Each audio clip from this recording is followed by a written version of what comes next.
তুমি এখন সুখে আছো নতুন সাথী পাইয়া, দুঃখের কপাল লইয়া রে আমি ঘুরি পাগল হইয়া বন্ধু রে।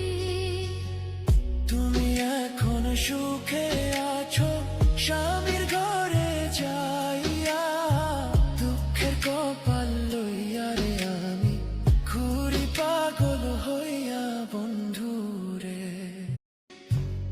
তুমি এখন